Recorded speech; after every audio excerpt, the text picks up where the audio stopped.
Okay, so kind of a mess on the bench right now, but I've had questions about the MCX conversion I put onto my tranny M16 lower.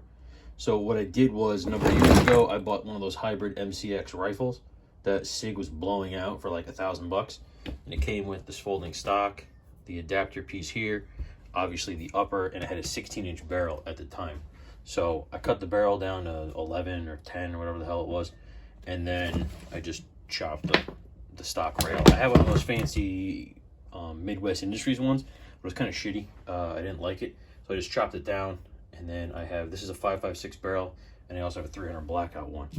And then I picked up a short Virtus upper, actually a conversion, so I had the conversion. This one had an M4 buttstock adapter on it, so I just threw this on there. This is a Form 1 lower I made, and then it's got the 5.5 or 6-inch barrel, and then I'm running a Surefire 300 SPS or some shit on there. Yeah, SPS on that one, which is pretty nice.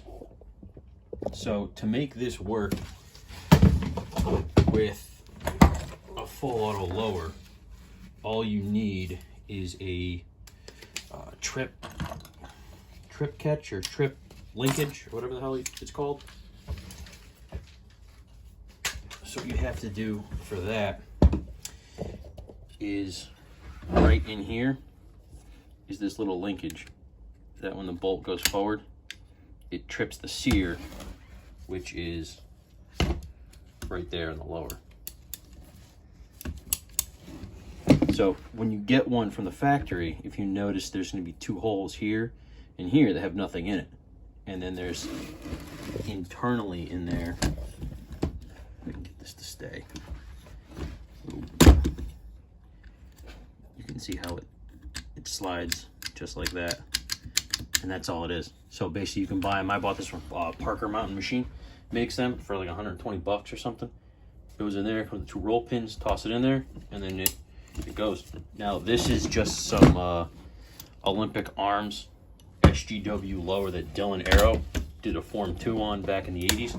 He made it into a machine gun, and it's run perfect for me. I didn't have one issue at all. I put this on there, slapped the upper on it, slapped the mag in, flipped it the fun, and just mag dumped from day one. No issues at all.